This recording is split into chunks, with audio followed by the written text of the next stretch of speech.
We'll try that again. Good evening, everybody, and welcome. Thanks for coming out on a chilly February evening, although it's warmer this evening than it was when we all got up this morning. I am Mark Salter. I'm the Executive Director for the CFA Society Minnesota, and I get the pleasurable task of introducing our speaker tonight. I have approximately 4 written pages, double-spaced, to read to. No, I'm not going to do that.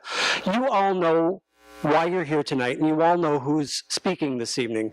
Bob Dahl does not need much of an introduction, but I was told specifically to make sure that you folks all understand he's not just a strategist. He actually manages the money as well. So we're going to hear if he follows his own advice and how well that's doing. I'm hoping that at some point you'll update us on your scorecard, because he keeps track of these predictions and forecasts that he makes every year. And when we were getting ready to start publicizing this event, and I went back and looked, I think you were about 5 for 8 yeses on the scorecard at that point in time, and still within striking distance of hitting at least one more. So that's a better batting average than most of the Twins that I can think of. And so it makes sense that we should pay attention, give a listen, and give a warm Minnesota welcome to our speaker this evening, Bob Dahl. Bob?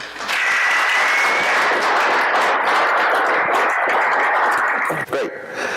Well, it's early February, but I'm told until the year is 20% over, you can still say Happy New Year. So, Happy New Year. We live in interesting times, don't we? I love talking about the market, but I particularly like to do it on days when the market is up and the sun is out. So we're 0 for 2.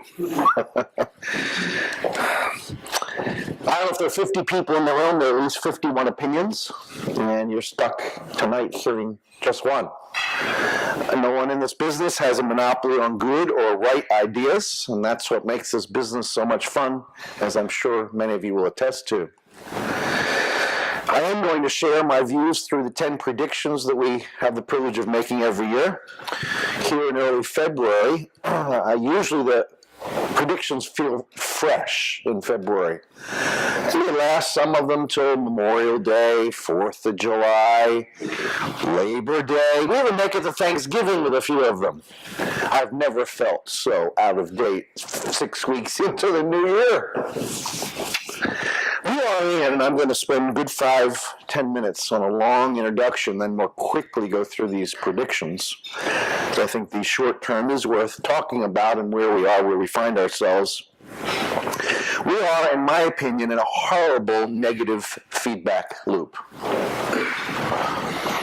I don't know if there's a black swan out there. No one does. The market sure feels like it sees one somewhere.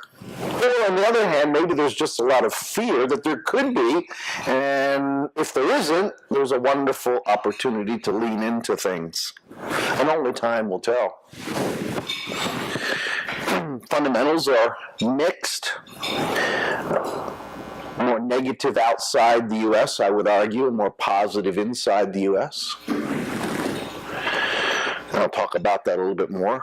If you talk to technicians, you generally get really scary responses. And there's merit to be listened to there.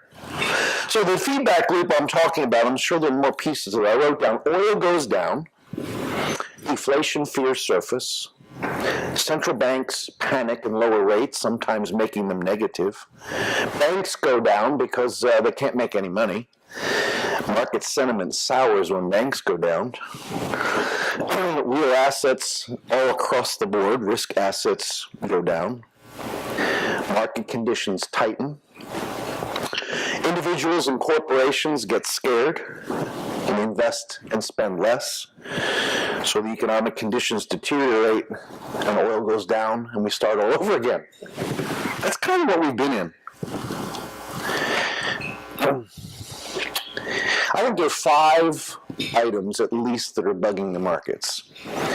At least I'll talk about the domestic ones with one influence from overseas. And there are all kinds of things non-US, some shadows and some real things. And only time will tell, is there something behind those shadows? The 5 things I would talk about in order of importance in my mind is growth. Are we going to have it, or are we going to have a recession? Number 2, oil. Will it catch firmness, or will it go down to 25 and 20 and 15, and someday oil will be free? Number 3, China. Will China suck the rest of the world into some big black hole, or will we find our way and muddle through? 4, the Fed. Are they going to follow the dots, or are they going to adopt some common and practical sense? 5, the election. Never before in February, at least in my lifetime, have we been so uncertain, no clue who the nominee will be for either party, and then the anger and the pessimism, and you know the rest of the story. That's a lot to throw at the markets. And so we've had from the intermediate high in December a double-digit percentage decline. A few Wednesdays ago, I think, was a fairly important day that you will remember, was a big down day. Volume expanded much beyond normal. The Dow was down 560 points at some point during that day. And I would argue that was a primary low. And those of you who know that your technical work, you know that almost never do we make a primary low after a waterfall decline. We had a wonderful rally. You probably blinked and missed it, but in 8 days, the market went up about 8%, from which we've since been retesting. It's interesting how we bounced off the lows of that Wednesday a couple of times today. Will we hold? Who knows? Eventually, the fundamentals will matter. At the end of the day, as a U.S. equity portfolio manager, that's why I spend 80% of my time managing money, trying to beat the benchmarks and the ETF holders and other active managers. It's earnings at the end of the day that make the difference. So far, not so good. I think the biggest headwind for earnings and the stock market last year was the earnings just kept getting revised downward. And the reasons, of course, lower oil and rising dollar. Almost every earnings downward revision was focused on that. And so, believing earnings are key, if oil keeps going down, maybe the dollar has stopped going up for a little while, that would be good news. If oil keeps going down, earnings will be down and the market will be down. I think there's the presence of a non-normal seller, sovereign wealth funds, less price sensitive than many of us. To keep their infrastructure going, they need oil to be at some level above where it is, and so they're selling their assets. Seems like primarily U.S. and European stocks, being not price sensitive and kind of anxious, they are driving prices down. I talked to 8 of the largest 10 trading desks about a month ago, and what I got back was there's not a whole lot of new selling. There is an absence of buyers.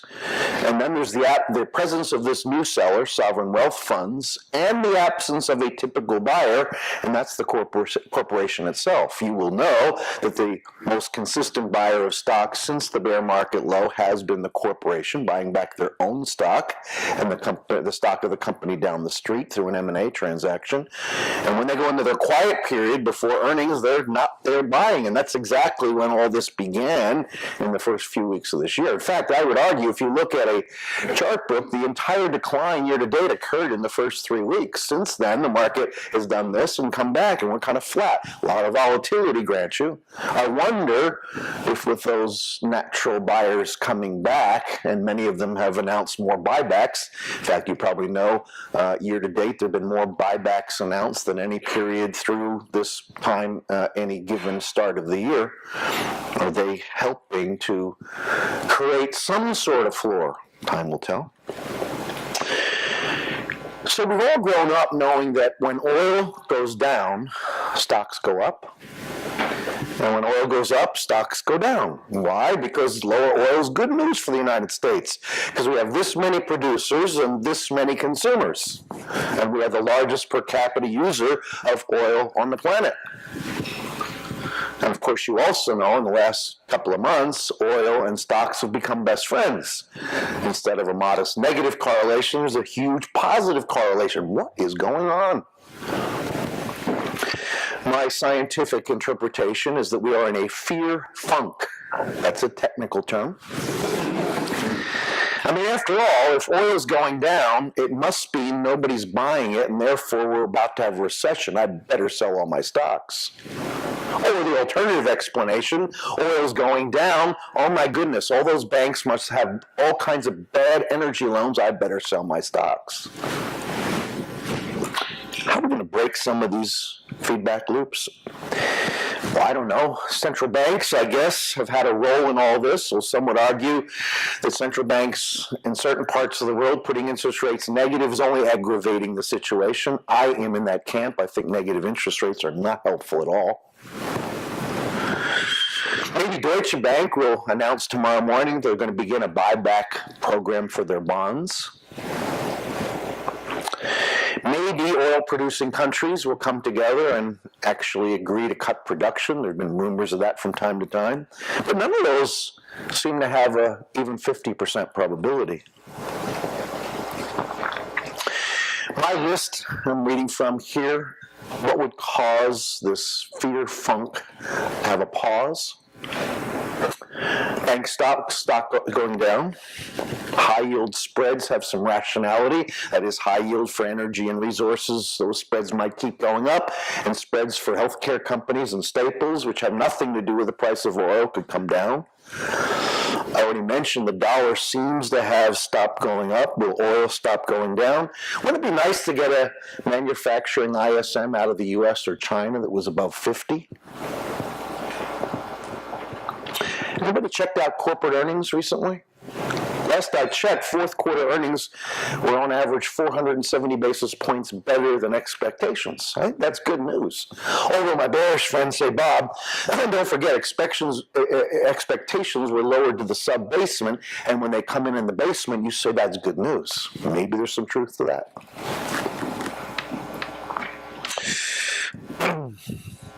It is pretty clear to me also from these trading desks and further conversations that there's a lot of forced selling, primarily in hedge funds, maybe in particular equity long short, that are being forced to deleverage, and with no buyers necessarily on the other side, that's aggravated things. Maybe we step back and say, well, my goodness, the stock market had a triple from the low, and we've given back a little more than 10%. What is the big deal? And I think there's some merit to that argument. I am not in the camp, as some are, that the only reason stocks went up, the only reason the economy had any strength at all was the Fed and zero interest rates.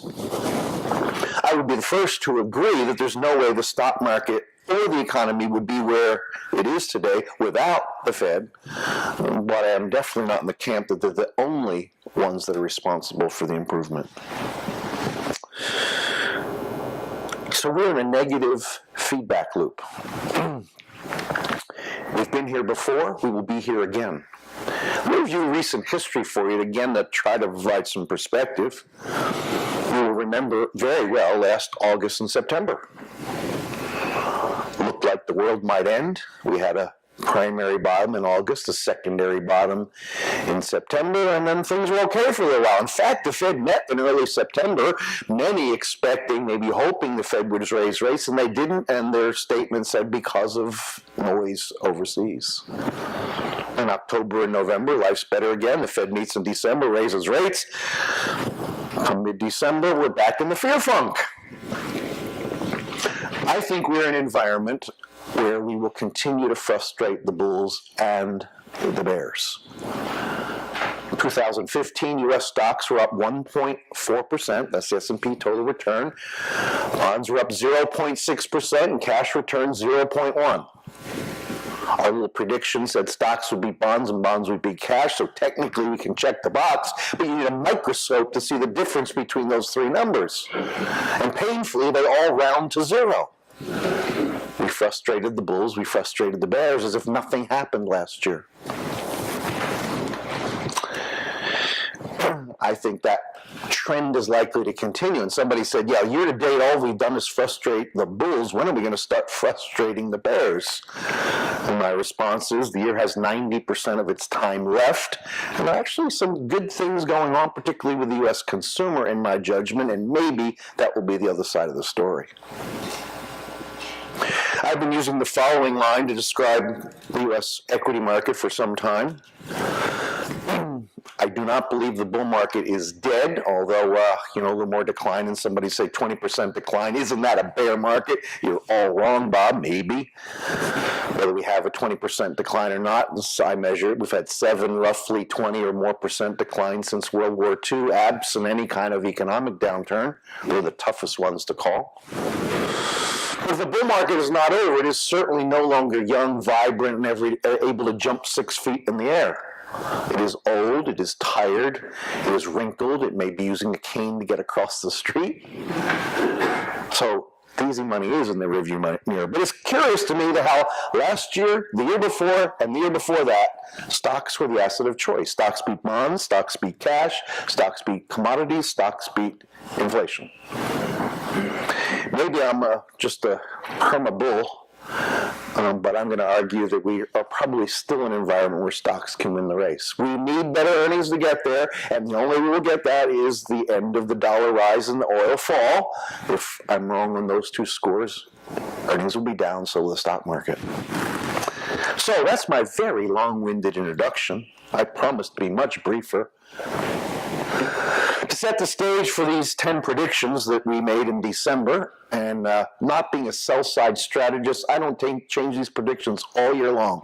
As Mark kindly mentioned, we've been doing this for about 28 years. As the outside grader measures us, we've gotten about 70% of them correct.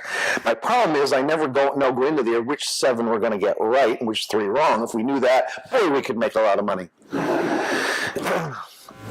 I think, to repeat, the most significant headwind for the U.S. equity market last year was the nonstop downward revisions in earnings estimates caused by, to repeat, lower oil, higher dollar. For what it's worth, here is the grader's review of last year. I'm not going to review ancient history, but happy to give anybody a copy of what we got right and what we got wrong. The theme for this year is a rather boring muddle through continues. I know some of you, I don't know many of you well, but when I have conviction, I have no hesitation to pound the table. But when you look at this slide and the words on it, there's not a lot of conviction. In fact, there are a lot of mealy-mouthed words. Look at them. Modest, some, limited, moderately, slower. I mean, come on, Bob, don't you have anything you can really pound the table on? No, not really. The biggest risk, and I've already hinted at it in my long introduction, I could summarize it in one sentence. Will we import deflation from the rest of the world? My guess is maybe, but probably not, and I rest my defense on an observation that the United States economy is 13% foreign trade. That's all.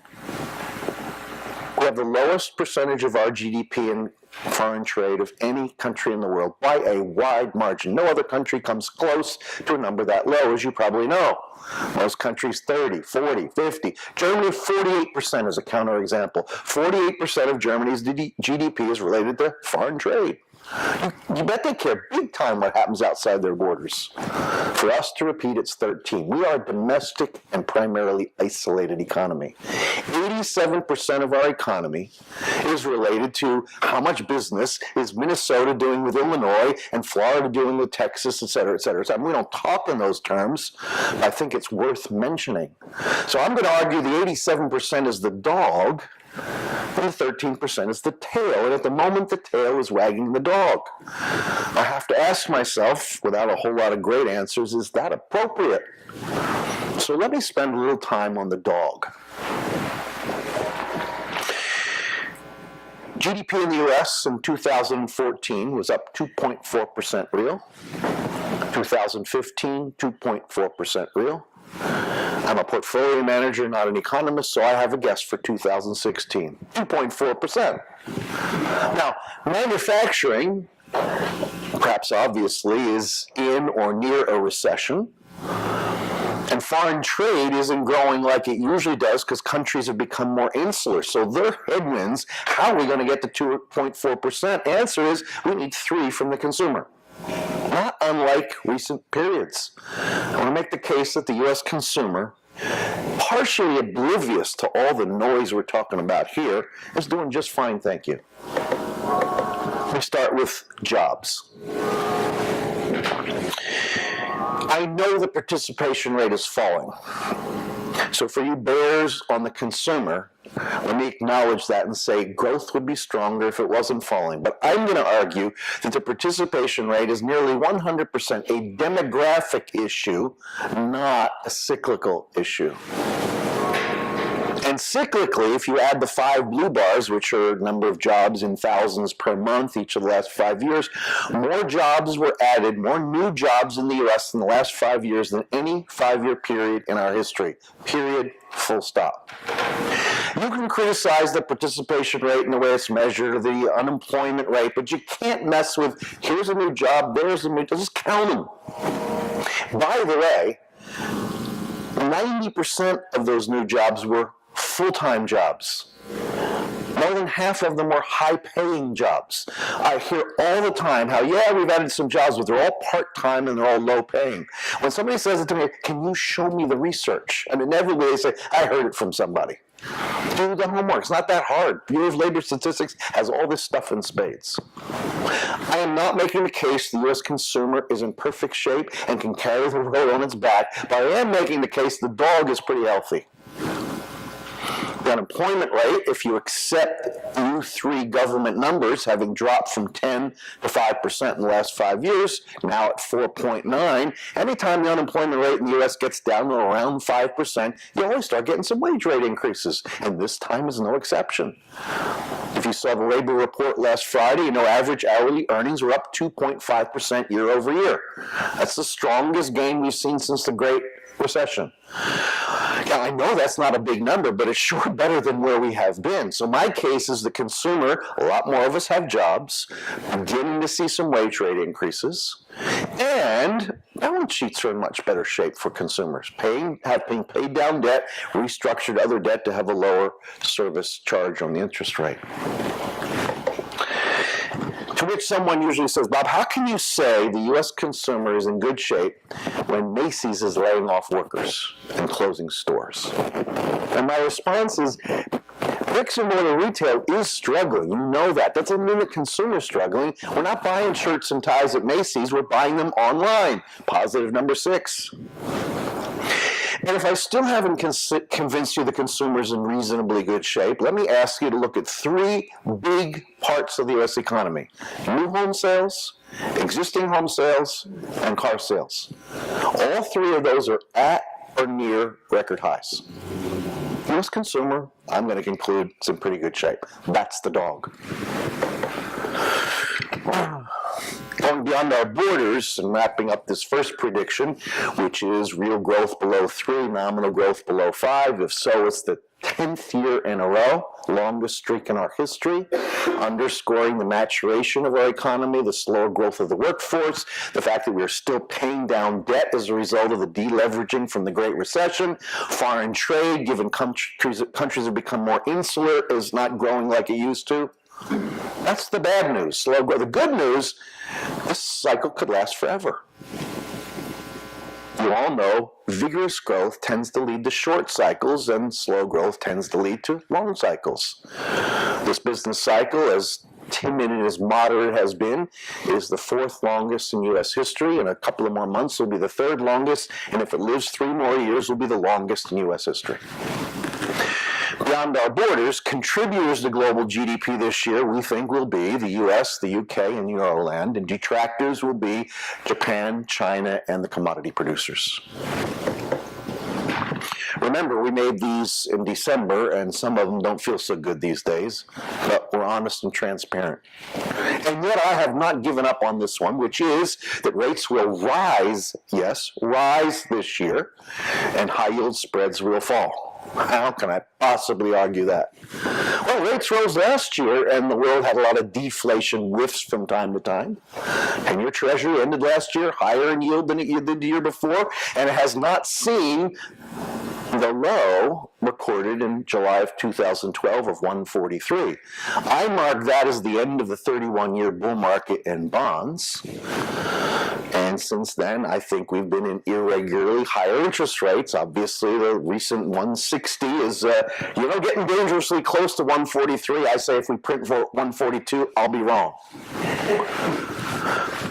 Among the reasons I think rates will go up, modestly, I'm not looking for a rip-roaring problem, is the Fed. I don't think the Fed's done raising rates, normalizing rates. I mean, forget the noise of the current period, as hard as that is to do, and acknowledging the Fed shouldn't, better not, hopefully they won't, I think they have enough sense not to, raise rates if the noise is as thick as it's been recently. But if we get back to the way things were in October and November, which, wait 6 weeks, it'll look better. I believe they will raise rates because I believe a 25 basis point Fed funds rate is totally inconsistent with a nominal GDP of between 3 and 4%. Furthermore, I think the Fed sees the fact that inflation in the United States, core inflation, is no longer a one-way street. I know headline inflation, thanking commodities, is kind of in the basement. But underneath the surface, core inflation is in the process, as the Fed has tried to engineer and has having some success, moving from very low to low. Call it from 1-ish to 2-ish. And I cite, among other things, the 3 things on the list: tightening labor markets, resulting in rising wage rates, increasing rental rates, and rising healthcare insurance. And you could add to that list, I'm sure. Most interestingly, from my point of view, is the chart at the bottom here showing how wage rate increases bottomed in 2010 at 1 3/4. Since then, have been slowly moving higher. Last 12 months, the pace has increased somewhat. And as I just said, it's now at 2.5. I think year-over-year wage gains in the U.S. could be approaching 3 within the next 12 months. Another tailwind for the U.S. consumer. High-yield bonds. I'm not a bond guy, but I can do arithmetic. High-yield spreads are higher than normal, and default rates are below normal. That is not equilibrium. Either default rates have to go up, or high-yield bond spreads have to come down. My guess is there'll be some of both. In the resource energy area, perhaps obvious to you as well, defaults are going to go up, but everywhere else, absent a recession, I think there's interesting value in, I like to ask the question, what does a healthcare or a consumer staple or a technology high-yield piece of paper and its spread have to do with the price of oil? Not much. Unless you're a high-yield bond manager and you get a redemption, you have to kind of sell everything. But when the dust settles, I think we will have those spreads narrow somewhat. Number 3. To repeat, a necessary condition for stocks to be okay is for earnings to be okay. And I come back to oil and the dollar yet one more time. Pictured here is the nonstop revisions for 15 and 16 earnings that we all lived through during calendar 15. The consensus on January 1st, it's come down some, but not a lot, expected earnings for this year to be up 9% and next year 12%. They must be smoking something funny. I've tried with 3 different calculators to get those numbers. I just can't get there. Maybe half of that, divide by 2, and I think you're closer to the mark. As an equity guy, if we can get 4 or 5% and next year 5 or 6, I think it's going to be just fine. And you may argue, Bob, you don't understand. The world is going to hell in it. Maybe it is. I've used 5% at the start of the year, middle column, 3% for revenue, 2% for share buybacks, 5% for earnings, getting you $124 per share for the S&P 500. Consensus, 8% to 128. And I would argue, given what's already happened to oil and the dollar, my 124 is probably suspect. Maybe it's more like 120. Number 4. 1977 and 1978 are the last back-to-back years that the U.S. stock market had a single-digit percentage change. Isn't that amazing? Stocks are very volatile. In fact, back-to-back double-digit percentage changes are more common than single-digit ones. Now, for other old guys in the room like me, we've seen a lot of volatility, but we know we've seen more on the upside than the downside, and I'm banking on that for the future. Notice this prediction begs the question, if this is another single-digit percentage change, is the side in front of the single-digit number a plus or a minus? I don't know, and therefore want to get some of these right, so I didn't say. I have a hard time, I think I said this at the front end, getting a big up market. That may be obvious given where we are. There's just too many problems overseas. But given the strength of the 87%, the dog, the consumer, the service economy, however you want to describe it, I have a hard time having a big downward move either. Begging the question, is the bull market over? And I already gave you my silly, wrinkled, old, maybe a cane. I can't check much of anything on the right-hand list, which is traditional for the end of a bull market. In fact, if you talk to an economist or a strategist, you say, describe for me the ideal conditions economically for a bull market. They'll tell you 2 to 3% real growth and 1.5 to 2% inflation, which is exactly what we have. Where are the problems? They're overseas. If we could put borders around our 50 states, as some presidential candidates would like to do, I guess we'd be okay. Boy, this one's got a hole to dig out of as well, but I have not given up on it either. Stocks beat bonds. If they do, it'll be the 5th year in a row. By the way, I showed this slide to somebody recently, and they said, 2014, it didn't matter if you owned stocks or bonds. I said, wait a minute. We're in a slow, low return world. Do not stare 80 basis points in the face and throw it in the toilet. Don't forget the 8th wonder of the world, compound interest. 80 basis points, my view is, in this low return world, you take every 80 basis points you can possibly find and put them in your pocket. Among the reasons that I'm going to argue that stocks can beat bonds is what happens once the Fed raises rates for the first time in a cycle. And looking at history, since 1980, we've had now 7 first Fed rate increases of a cycle. That one was in December. The first 6 are pictured here. The next 12 months, stocks have always gone up. Bond yields have always gone up, meaning bond prices gone down, all but one time. Believing some of the most dangerous words in our business are, it's different this time. My simple mind says, probably the next 12 months, stocks will go up a little, bonds will go down a little.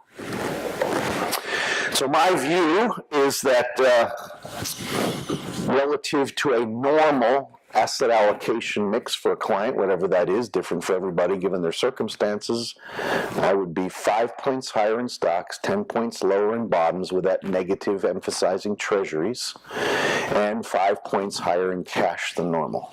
History, first 2 years of the bull market, I was recommending plus 20. 3 years ago, moved to plus 10 for stocks, and now plus 5. Why plus? Because I think the bull market's not over. Why 5? Because the bull market's mature. And it's the first time since the bull market started where I've recommended cash above a normal amount. International diversification. Wonderful in theory, horribly painful in practice, at least the last 6 years. As you know, and as you can see if you've forgotten, in each of the last 6 years, barring one sell, stocks in the U.S. beat MSCI ex-U.S., and bonds in the U.S. beat Barclays ex the U.S. every year, and certainly compound. Why has the U.S. been king? It's easy to be Monday morning quarterback. My view on the left-hand side are the 3 reasons. Growth has been more suspect outside the U.S. than inside. do. Commodities have fallen out of bed, and when they do, that's more problematic for non-U.S. than it is for the U.S. I know I'm taking a big paintbrush on non-U.S. when I say these things.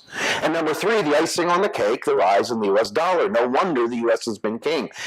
If the baton's going to get passed to overseas, some of those three things have to at least stabilize, if not change. Believe it or not, I think we're getting closer to it. We'll see.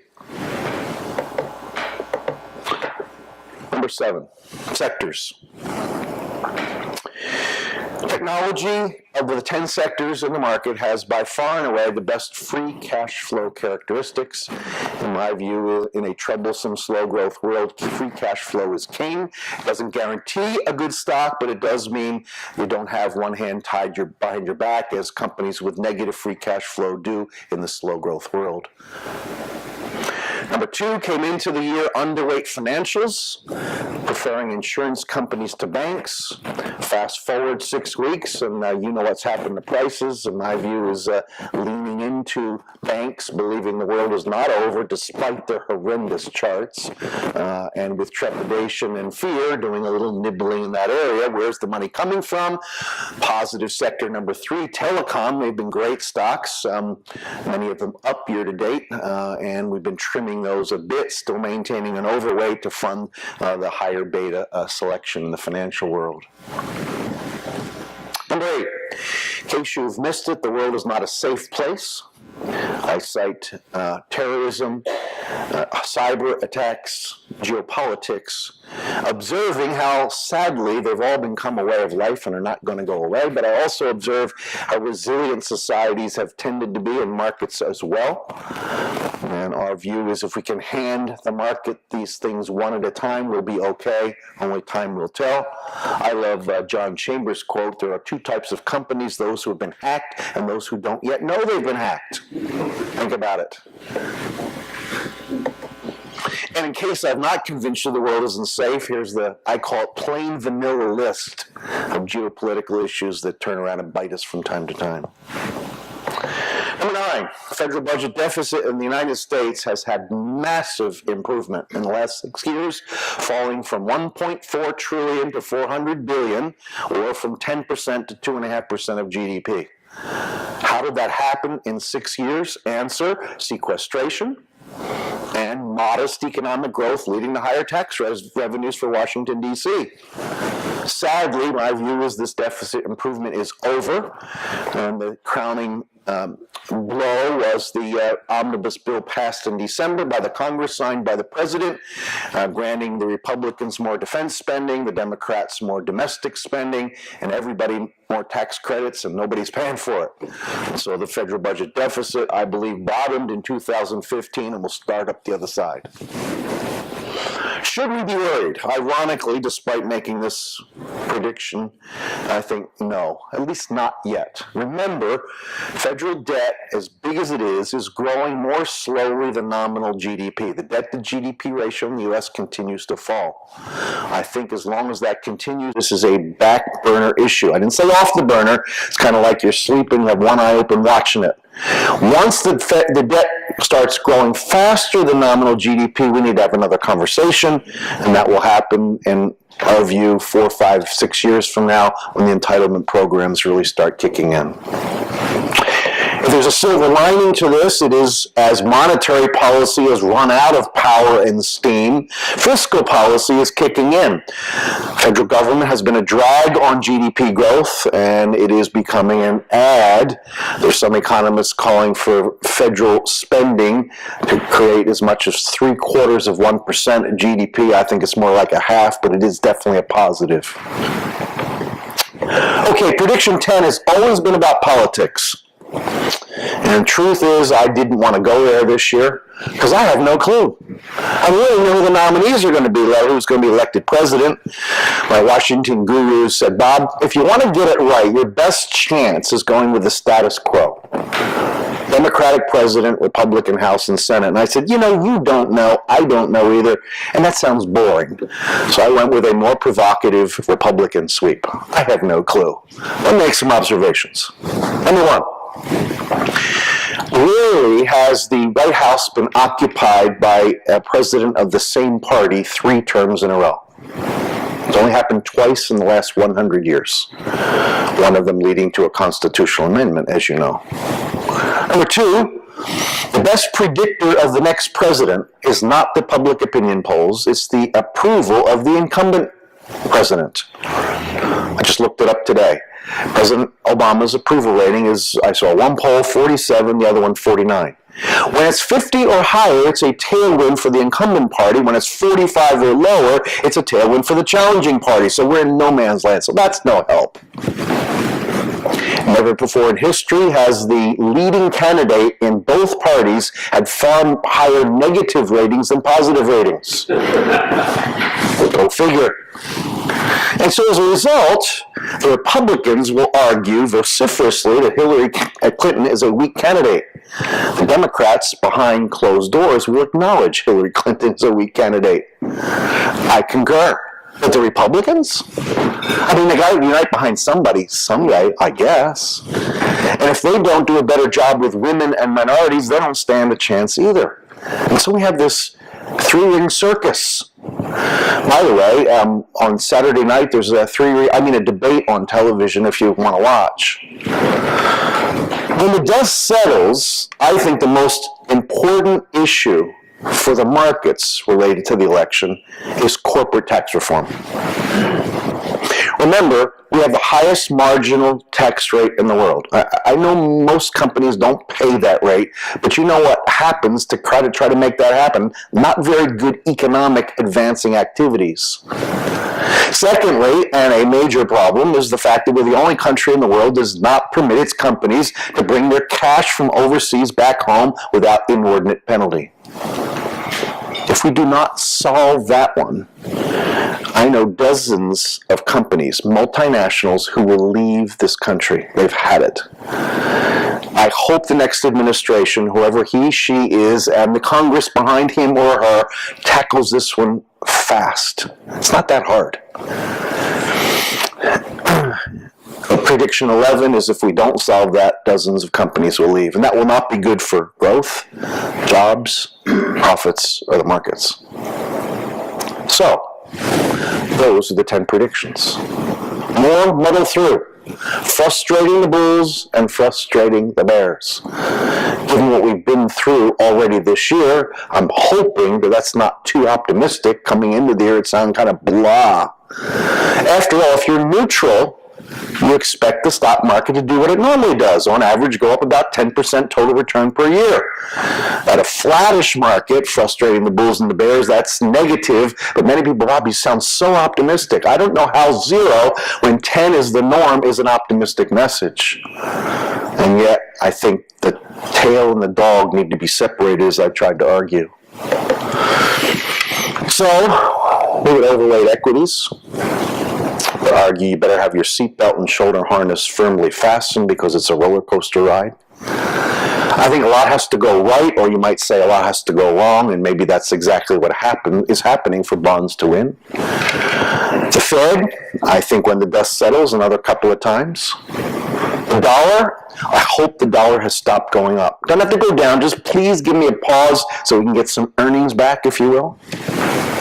Commodities. Commodities have never made a V-bottom. Oil has never made a V-bottom. So if you're a commodity bull, the best I can offer to you is that we are at the beginning, and I'm not sure we're there yet, of a multi-year bottoming process. Watch wage rate inflation, and one more time, modest returns. Despite all this bad news, I want to make a couple of positive points. I mean, we can make America great again. Have you heard that before? You might not agree with all this, but I tried to say, everything I said so far is not a whole lot of uplifting, but look at the progress we've made in some areas. I think most of you would agree that housing and the banks have largely healed. Household net worth has certainly returned to an all-time high. That's been challenged a little bit here.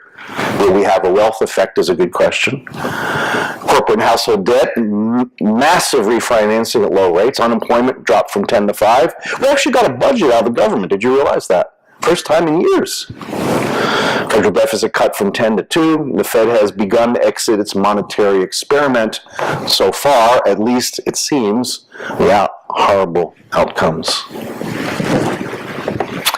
So most of what I talked about is the here and now, this year, next year. If I could venture a 10-year guess, this is what it would look like.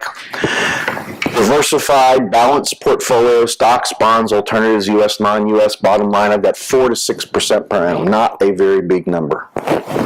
Context, a 2 to 3% inflation rate, implying 2 to 3% real returns. If anywhere close to the mark, that would mean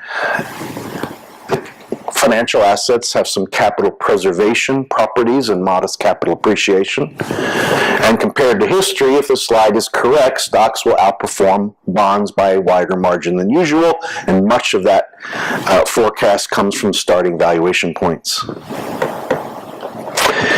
2 slides to conclude. What I've just talked about is not what I spend my time doing. I spend time having the privilege of managing large cap U.S. equity assets for Nuveen.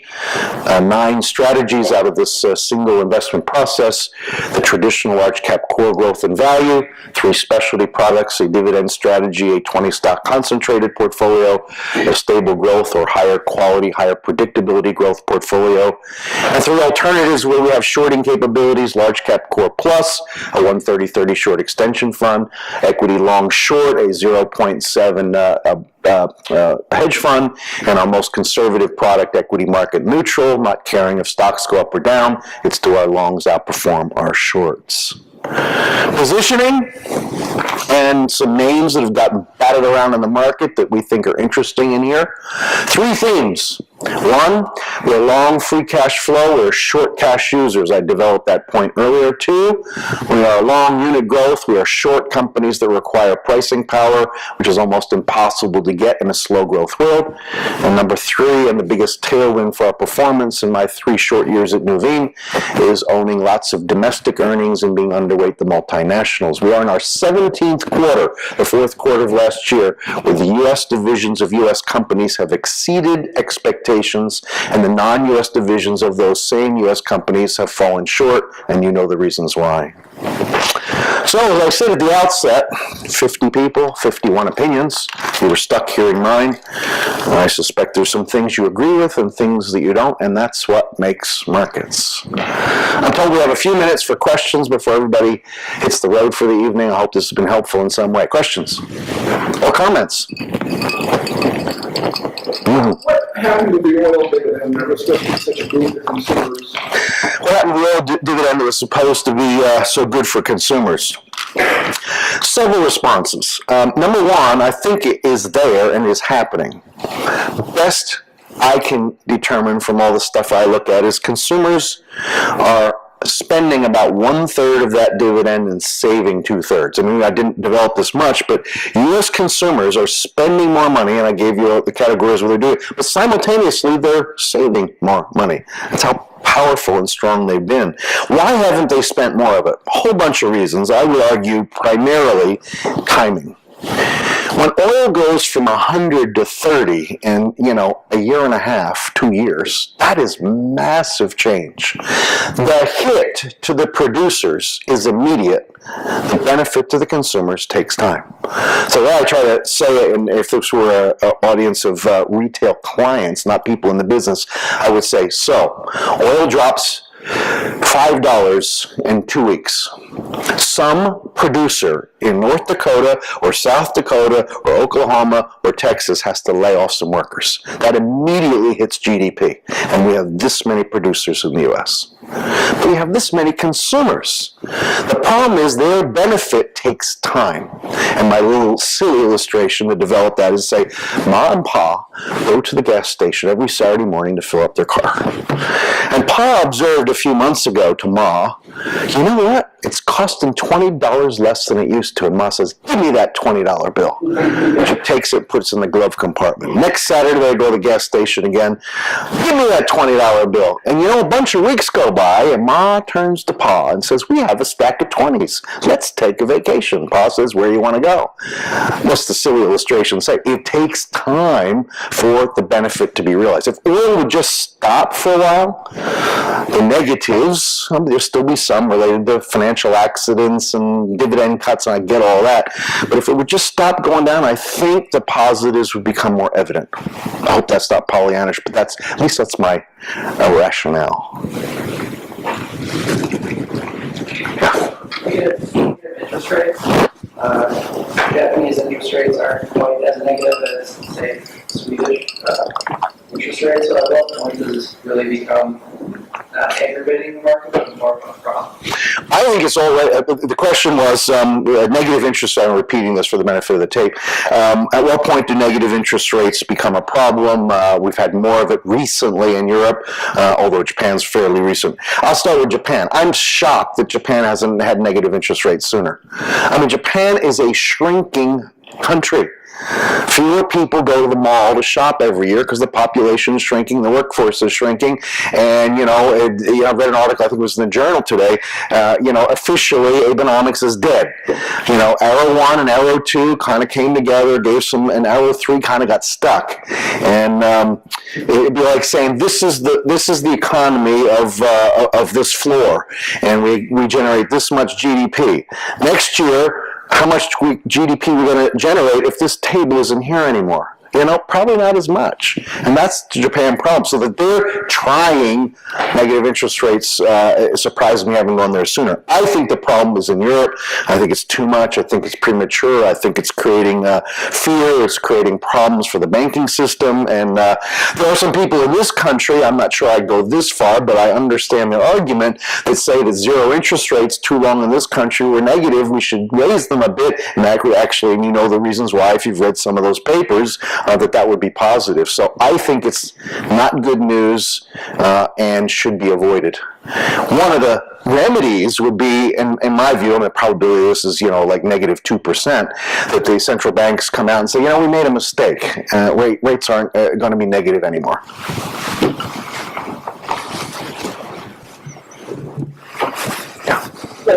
Does a 13% figure understate the actual role of our U.S. economy in the global realm, insofar as, say, for example, the Dow, companies in Dow, most half the revenues are internationally based?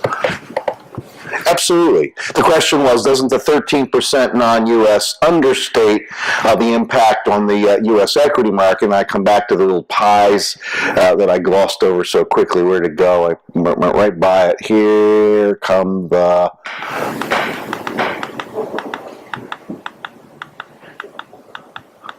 Look at those pies. You remember those pies? Oh, I didn't show the pies. This was not in this deck. So here are the pies. In an effort, I took it out because it's kind of basic for this crowd. If you look at the U.S. economy, employment is 80-some percent, almost 90% service with a small sliver of manufacturing and capital goods. So my argument, the U.S. economy is primarily service-driven. And then the other pie on the chart that I didn't bring shows where earnings for the U.S. stock market come from. And as you mentioned in your question, kind of 2/3 of it is manufacturing and capital goods and about 1/3 the service economy. So the way I try to square the circle is to say manufacturing is in or near a recession. Profits are struggling mightily, but the U.S. economy, very different from the stock market, is doing just fine, thank you. I think that's how you square the circle.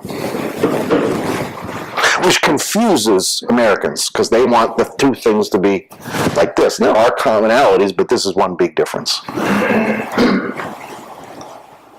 Anybody else before Mark closes us off for the evening? Yes, sir. Should the average, medium, and longer-term investor be at all concerned with the day-to-day, week-to-week, during the day volatility? Volatility, you have to mention your word. Yeah, I haven't mentioned volatility, but I think everything I said speaks to it. Should the average intermediate long-term, I think you said, investor be concerned with the day-to-day movements in the market? Well, it's hard not to when it's just staring you in the face. When I see financial advisors, I say, what do I do with my clients? What do I do? I said, tell them to turn the stupid television off. Which reminds me of a conversation I had with Joe Kernan of Squawk Box not that long ago. Joe said, how can we do a better job? And I said, Joe, would you ever think of having a time horizon in your conversations that's beyond the opening today? Maybe at least to the close, you know? And he laughed and he said, Bob, you know, you don't get it. You are assuming that we are in the financial education business. That's not what we're in. We're in the financial entertainment business. Yeah, I said, Joe, at least you're being honest, and that's the truth. And so financial television is one thing that I think has made our business a lot harder and has made the capital markets a much harder place to be for our clients. The CNBC and the rest of them, they're after eyeballs. And you forget what they say. You know the ratings. When markets are in turmoil, the people who watch, the count goes up like this. And when markets are docile, the count goes like this. Positive news doesn't sell. Negative news does. That's why they accentuate it all the time. Dow's down 52 points, and they're talking about the market plunging.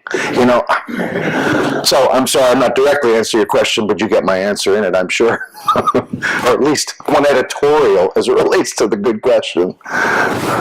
Take one more. One final question. Is there one? It's got to be upbeat. The last one has to be upbeat. The pressure's on. Yes, sir. I was going to ask, are there any other leading indicators you look at for economic growth? You mentioned the consumer. Those seem a little more coincidental type indicators. Yeah, any other lead indicators we look at for the economy? Yes, you're absolutely right. The consumer is, at best, a coincident indicator. But these days, I can't find people who even listen to the facts about what's already happened. Needless to say, the government's got the leading indicators. That's something to look at. I think if you look at prices of things that move a lot, like commodities, there's some lead indicators, and that's not pointing in a very good direction. I come back to the credit markets and the high yield spreads. I mean, they're more instantaneous sorts of information. So they are problematic, there's no question. But of course, if you look at those things exhaustively and exclusively, you're gonna have your opinion like this about the markets. And so you have to say, are they saying something, or are they predicting yet another, false alarm? And so therefore you have to move back to things that are more real world. That's why I come back to, I'd love to see an ISM. Not that that's a lead indicator, you get my point. The high frequency data, and we've got another very good initial unemployment claims number this morning. I don't think the U.S. would be in or heading for recession when the initial unemployment claims are this good, or when the job numbers are 150 to 200,000 per month, and average hourly earnings are up, the average work week's moving up, and we'd be going the other direction. We're recognizing one more time they are not leading indicators, but you got to put it all together. Mark, over to you. Thank you.